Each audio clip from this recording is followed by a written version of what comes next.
जय हिंद दोस्तों, आप सबका स्वागत है मेरे चैनल में। तो इस वीडियो में हम लोग देखेंगे impact of Taliban on India. अब जैसे कि हम सबको पता है कि जो तालिबान है उसने कैप्चर कर लिया है अफ़गानिस्तान को पूरी तरीके से। तो ये लोग जहाँ बैठे हैं, ये आप देख सकते हैं तालिबान, ये लोग जहाँ बैठे हैं ये खुद एक प्रेसिडेंट का ऑफिस है जिसे अर्ग कहते हैं। तो क्योंकि यहाँ के जो प्रेसिडेंट साहब हैं वो अशरफ गनी, वो यहाँ से जा चुके हैं, सारा पैसा लेके वो कहीं और चले गए हैं। और जो तालिबान ने उन्होंने प्रेसिडेंट पैलेस पे कब्ज़ा कर लिया है। अब आखिरकार इंडिया पे इसका क्या इम्पैक्ट होगा? हमारा काम तो ये है ना कि भाई हमारा देश सुरक्षित रहना चाहिए इन आतंकवादियों से। आतंकवादी हैं कि जो डेमोक्रेसी की हत्या करेगा वो आतंकवादी ही होगा। तो अब हमारी कंट्री को क्या इम्पैक्ट होगा वो देखते हैं। उससे पहले हम लोग देखते हैं कि इंडिया ने करा क्या है अभी तक। इंडिया बहुत कुछ कर रहा है अफ़गानिस्तानी लोगों के लिए, और वहाँ पे उसके जो एम्बेसडर्स हैं, जो उसकी एम्बेसी में लोग काम कर रहे हैं इंडिया की, वहाँ पे भी इंडिया ने बहुत सारा अपना वहाँ के लोगों को निकाला है। जैसे आप देख सकते हैं कि इंडिया एवैक्यूएट्स इट्स एम्बेसीज इन काबुल। ये इंडियन एयरफोर्स का प्लेन जब गया था अफ़गानिस्तान में तब उसने अपने लोगों को निकाला था, और ये जामनगर में लैंड किया था। आपको बताता हूँ क्यों जामनगर एयरवेज पे लैंड किया था। अब कौन सा प्लेन गया था? इंडिया का इंडियन एयरफोर्स का प्लेन गया था। आपको एक चीज़ नोट करने वाली बात है कि एक हमारा इंडियन एयरफोर्स का प्लेन गया था, आप देख सकते हैं भारतीय वायुसेना, और एक आपका एयर इंडिया का प्लेन गया था। तो दो प्लेन गए हैं अफ़गानिस्तान में जो कि वहाँ के लोगों को लेकर आए हैं। तो जो इंडियन एयरफोर्स वाला प्लेन है उसका नाम है C-17 ग्लोब मास्टर। ये इंडिया का प्लेन और बहुत ही ज़्यादा बड़ा है, और अराउंड ये 120 लोगों को अपने साथ लेके आया है वहाँ से। अब मैं आपको बताता हूँ कि इस रिपोर्ट में क्यों कहा कि Indian air force plane from Afghanistan lands at Jamnagar airways. अब आप देखें कि जाहिर सी बात है कि जो भी प्लेन लैंड हो या तो वो दिल्ली या फिर इन जगह पे लैंड होगा। ये जामनगर से लैंड होके वापस दिल्ली जाने का मतलब क्या था? लाइक अगर इस मैप में आप देखो ये इंडिया है, तो इसका जो जामनगर है ये आपका गुजरात है, ये आपका गुजरात है। जामनगर अराउंड समवेयर यहाँ है। जैसे आप देखो, मैं प्रॉपर लोकेशन नहीं पता पर हाँ गुजरात में है वो। और यहाँ पे कहीं आपका दिल्ली, यहाँ कहीं आपका दिल्ली है, ठीक है। और ये रहा आपका काबुल। अब जो हमारा प्लेन है IAF का, इंडियन एयरफोर्स का ग्लोब मास्टर, उसने क्या करा, वो काबुल से ईरान के थ्रू आया है। देखिए आप, ईरान के थ्रू आया, मतलब उसने गया दिल्ली से, मतलब जामनगर एयरफोर्स एयरबेस से उसने अपनी टेक ऑफ करके वो गया ईरान के थ्रू गया, और पाकिस्तान के थ्रू आप देख सकते हैं ये नहीं गए। ये रहा पाकिस्तान आपका, ये आप देख सकते हैं ये पाकिस्तान है, ये बाउंड्री है पाकिस्तान की। तो पाकिस्तान के थ्रू इंडिया नहीं गया इंडियन एयरफोर्स, वो ईरान के थ्रू होते हुए काबुल में एंटर करा है। और फिर जब काबुल से वापस आया तो वापस जामनगर में, ये जामनगर आपका जामनगर आया, और जामनगर से वापस फिर वो दिल्ली गया। आपको आई होप आपको ये बात पता चल गया होगा। ये वापस दिल्ली गया। अब ये पाकिस्तान में क्यों एंटर नहीं करा? उसका सबसे बड़ा रीज़न ये है कि एक तो ये हमारा एयरफोर्स का प्लेन था, तो डिफेंस पर्पस के लिए की वजह से इसको जो कि आपका पाकिस्तान के थ्रू एंटर नहीं करने देंगे, वरना आप देखोगे सीधे पाकिस्तान से होते हुए हम लोग अफ़गानिस्तान जा सकते थे। लेकिन ये बात ऑप्ट नहीं करा क्योंकि वो हमारा एयरफोर्स का प्लेन था, कुछ डिफेंस की वजह से ये नहीं करा। अब कुछ दिनों पहले आपका एयर इंडिया का प्लेन गया था, जिसके मैंने आपको बताया कि एयर इंडिया का भी प्लेन है जो कि आपका अफ़गानिस्तान में वहाँ के जो हमारे एम्बेसडर्स हैं उनको निकाल के लाया है, और ये अराउंड 129 पैसेंजर्स अपने साथ लेके आया है from Kabul lands in Delhi. अब हम लोग बात करते हैं जिस चीज़ के ऊपर हमारी वीडियो है, वो है Taliban take over 5 issues facing the Modi government. ये जो मैंने लिया है ये आपका द हिंदू एडिटोरियल से लिया है, तो आप पढ़ सकते हैं उसको, और ये मैंने सारे स्क्रीनशॉट वहीं के लिए हैं। तो तालिबान टेक ओवर उन्होंने ये एडिटोरियल डाला था, और 5 issues facing the Modi government के थ्रू उन्होंने ये बताया कि इम्पैक्ट क्या होगा तालिबान का इंडिया पर। तो सबसे पहले अगर आपको बताएं कि जो आपकी गवर्नमेंट है उसने कोई भी एज सच अपनी तरफ से कोई भी ऑफिशियल डिक्लेरेशन नहीं करी, कोई भी ऑफिशियल स्टेटमेंट नहीं दिया है कि Taliban militia took over the अर्ग ये है, अर्ग आप ये है प्रेसिडेंट पैलेस इन अफ़गानिस्तान जो कि काबुल में है।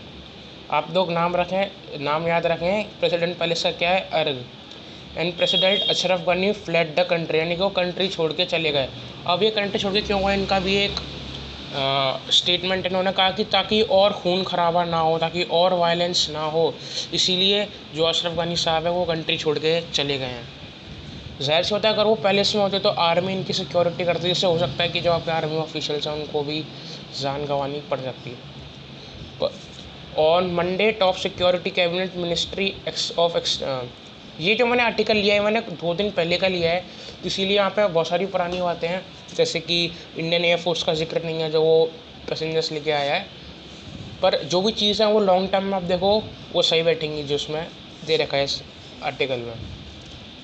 तो on Monday the top security cabinet ministry external affairs ministry ministry of home affairs, इन्होंने मीटिंग करी है। आप लोग देखें कि किस किसने करी है। देखिए, एक्सटर्नल अफेयर्स मिनिस्ट्री का तो करना वाजिब था, होम अफेयर्स का भी करना वाजिब था, क्योंकि जो लोग वहाँ से आएंगे उनको हमारे देश में रेसिडेंट के रूप में रहना पड़ेगा, वो उसके बारे में डिस्कस किया। और टॉप सिक्योरिटी यानी कि आपके अजीत डोभाल जी भी इस मीटिंग में शामिल थे। अब हम लोग करते हैं कि the top 5 questions that government will face on this issue क्या है। सबसे पहला तो ये है कि जो आपके इंडियंस हैं जो वहाँ पे काम कर रहे हैं अफ़गानिस्तान में, उनको वापस लाना है। ज़ाहिर सी बात है उनको तो लाना ही होगा हमें वापस। तो संडे को, जैसे कि उन्होंने कहा कि ये पुराना है, तो उन्होंने केवल एयर इंडिया वाला दिया है। तो on Sunday Air India flight was able to fly out carrying 129 passengers from Kabul to Delhi. अब आप चीज़ देखें कि जो एयर इंडिया है वो एक एयरफोर्स का प्लेन नहीं है, तो इसीलिए वो सीधे काबुल टू दिल्ली आया, उसे जामनगर के थ्रू नहीं आना पड़ा। But since then the chaos at the Kabul Hamid Karzai international airport has meant commercial flights are unable to play. इसका मतलब क्या, मैं आपको समझा देता हूँ कि जब लोगों को पता चला कि हाँ जो लोग हैं वो वहाँ से जा सकते हैं, निकल सकते हैं, उनके पास मौका है कंट्री लीव करने का, तो बहुत से लोगों ने उस जगह को घेर लिया। आपने वीडियोस और फोटोज़ भी देखे होंगे कैसे लोग वहाँ पे उनके एयरपोर्ट पे, जिसका नाम है हामिद करज़ाई इंटरनेशनल एयरपोर्ट, वहाँ पे हज़ारों के भीड़ अफ़गानी वहाँ पे आ चुके हैं और वो मतलब जाने की ज़िद कर रहे हैं कंट्री छोड़ के। इसके बारे में भी हम लोग आगे पढ़ेंगे कि with thousand of desperates Afghan seeking to leave the country, जैसे कि यहाँ पे लिखा आप देख सकते हैं, ये आप देख सकते हैं, with thousands of desperate Afghan seeking to leave the country. और उन्होंने ये भी बताया कि जैसे कि इन्होंने कहा कि India is hoping to use its military C-17 Globemaster to bring back the depth. अब C-17 ग्लोबमास्टर में कौन कौन आया है कि डिप्लोमेट्स आए हैं और आपके सिक्योरिटी पर्सनल आए and remaining Indian nationals from Kabul. ये वही है, इन्होंने जैसे कि बताया कि C-17 ग्लोबमास्टर उन्होंने पहले ही बता दिया था। तो उसमें से कौन आया हम लोग देखते हैं कि डिप्लोमेट्स आए आपके एयरफोर्स वाले प्लेन में, आपके डिप्लोमेट्स आए, यानी कि जो भी आपके इंडियन जो भी फॉरेन डिप्लोमेट्स थे जिन्होंने भी फॉरेन सर्विसेज ली थी वो, और जो सिक्योरिटी पर्सनल से वहाँ पे गए थे, जो भी लोग वहाँ पे काम कर रहे थे काबुल में, उन सब को यहाँ पे वापस ला दिया गया है। अब दूसरी चीज़ क्या है कि helping the Afghan who want to live. अब इंडिया के सामने पहली प्रॉब्लम जो की है, ज़ाहिर सी बात है, जो कि इंडिया आराम से सॉल्व कर लेगा, कि bringing home the Indian nationals, यानी कि इंडिया की गवर्नमेंट की ये प्राइम रिस्पॉन्सिबिलिटी है। जो भी आपके वहाँ इंडियन रेसिडेंट है जो वहाँ पे काम कर रहे हैं, उनकी सिक्योरिटी प्राइम फैक्टर होगी जिसको गवर्नमेंट बचाना चाहेगी, और ज़ाहिर सी बात है वो तो आएंगे ही आएंगे। अब दूसरी चीज़ सही, जैसे कि हमें पता है कि जो हमारा कंट्री है वो सेक्युलर कंट्री है, तो helping Afghans who want to live, क्या इंडियन की गवर्नमेंट जो अफगानी वहाँ पे जो भी लोग हैं, जो भी माइनॉरिटीज़ हैं स्पेशली, उनको बचाने के लिए इंडियन गवर्नमेंट क्या करेगी। तो मैं आपको एक पिक्चर दिखाता हूँ, जैसे कि ये देख सकते हैं, यही वो दृश्य है कि जैसे देख सकते हैं कि क्यों जो वहाँ की एयरफोर्स है उसने फ़्लाइट बैन कर दिया है, हामिद करज़ाई जो आपका इंटरनेशनल एयरपोर्ट है वो बंद कर दिया था, क्योंकि आप देख सकते हैं कि हज़ारों लोग प्लेन के रनवे पे भाग रहे हैं और ये प्लेन चल रहा है। ऐसा नहीं कि ये प्लेन खड़ा है, ये प्लेन रनवे पे टेक ऑफ लेने वाला है। और आपने देखे होंगे कि बहुत सारी वीडियोस की लोग चलते प्लेन से नीचे गिरे हैं, लोग टायर पर खड़े हुए हैं, पता नहीं, बस उन्हें लीव करना है ये कंट्री, क्योंकि डेमोक्रेसी यहाँ पे डिस्ट्रॉय हो गई है, और डेमोक्रेसी कितनी ज़रूरी है हम सबको पता है। अब यहाँ पे क्या है कि 100 ऑफ अफगान, जैसे कि मैंने बताया कि बहुत सारे लोग अपनी कंट्री छोड़ना चाहते हैं क्योंकि उनको विश्वास था डेमोक्रेसी के ऊपर, लेकिन अब वहाँ पर डेमोक्रेसी नहीं है। Among them are the links. अब बहुत से वहाँ के जो लोग हैं अफगानी जो लोग हैं, उन्होंने जो इंडियन एम्बेसी है उसमें उन्होंने अपनी जो कि क्या अपनी अर्ज़ी डाली है कि हमें ये इंडिया में आने की अनुमति दे दी जाए। हु हैव स्टडीड और ट्रेंड हेयर और विद फैमिलीज इन इंडिया और दोज हु कुड फेस। अब यहाँ पे बताया कि कौन कौन लोग जो कि इंडिया आने की डिमांड कर रहे हैं, कि एक तो लोग जो वहाँ पे पढ़ रहे हैं, जो वहाँ पे लोग काम कर रहे हैं, और जो लोग जिनको ज़्यादा रिस्क है कि तालिबान उन पर अटैक कर सके। अब जो तालिबान किस पर अटैक करेगा? जो आपके प्रीवियस डेमोक्रेटिक गवर्नमेंट के रजीम में जो लोग काम कर रहे होंगे।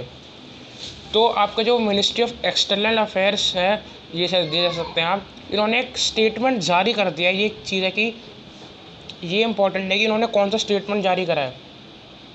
ये लाइन बहुत इंपॉर्टेंट है कि ministry of external affairs has made a statement on its commitment to facilitate members of the Hindu and Sikh minorities in Afghanistan। मतलब उन्होंने ये कहा है कि वो लोग जो हिंदू और सिख हैं, जो अफ़गानिस्तान के माइनॉरिटीज़ हैं, उनको वो लोग इंडिया में आने की परमिशन दे देंगे। पर उन्होंने ऐसा कभी कोई स्टेटमेंट नहीं दी कि जो आपके जो अफ़गानीज़ हैं वो भी इंडिया आ सकते हैं कि नहीं, क्योंकि वो भी ज़ाहिर सी बात है उन पर भी खतरा मंडरा रहा है। तो इंडिया के गवर्नमेंट ने, एक्सटर्नल अफेयर्स मिनिस्टर ने एक स्टेटमेंट कहा है, ये इम्पोर्टेंट है कि उन्होंने केवल हिंदू और सिख के बारे में भी कहा है कि वो लोग अभी आ सकते हैं। हो सकता है कि बाद में अफगान्स को भी वो लाएं। अब तीसरा क्या है कि जो इंडिया गवर्नमेंट के सामने एक बहुत बड़ा टेंशन है कि रिकॉग्नाइज़ करना है तालिबान को, कि क्या तालिबान को रिकॉग्नाइज़ करेंगे एज अ गवर्नमेंट के रूप में, क्या वो तालिबान को रिकॉग्नाइज़ करेंगे। तो ये आर्टिकल मैं आपको समझा देता हूँ, आप पढ़ सकते हैं इसे।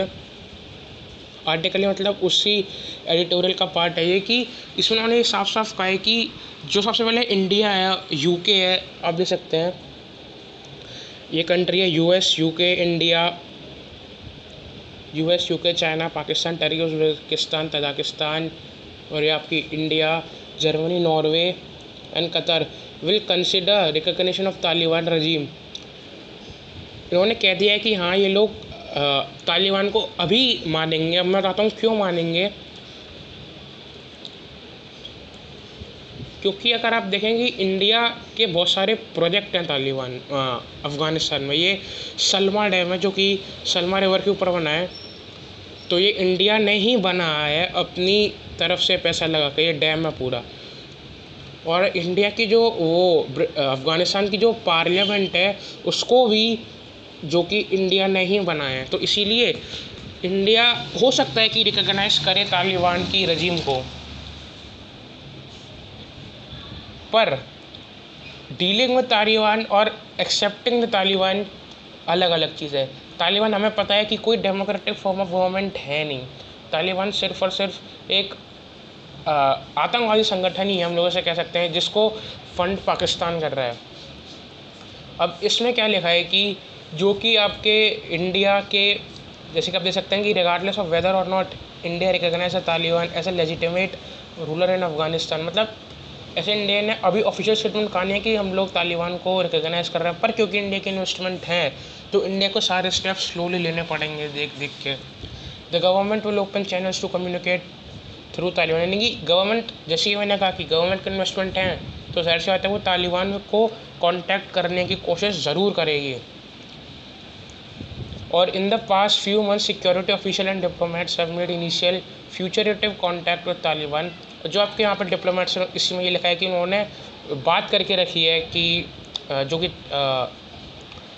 तालिबान से कि इन्वेस्टमेंट जो भी इन्होंने करा है इंडिया में, इंडिया ने जो भी करा है उसके बारे में बात करी है। अब यहाँ पे क्या है कि गवर्नमेंट क्यों विश्वास नहीं कर सकती तालिबान पे, क्योंकि हमें पता है कि IC-814 जो हमारा एयर इंडिया का प्लेन जो हाईजैक हुआ था वो अफ़गानिस्तान लाया गया था, जिससे आप हमें पता है कि बहुत सारे आतंकवादी से मसूद अज़हर उन सबको रिहा करने की डिमांड की थी। वो तालिबान आतंकवादी है, इसीलिए एक पॉइंट ये भी कि हाँ हम लोग बातें तो कर रहे हैं पर उन पर पूरा डिपेंड करना, क्योंकि हमें पता है आखिरकार वो एक आतंकवादी संगठन ही है।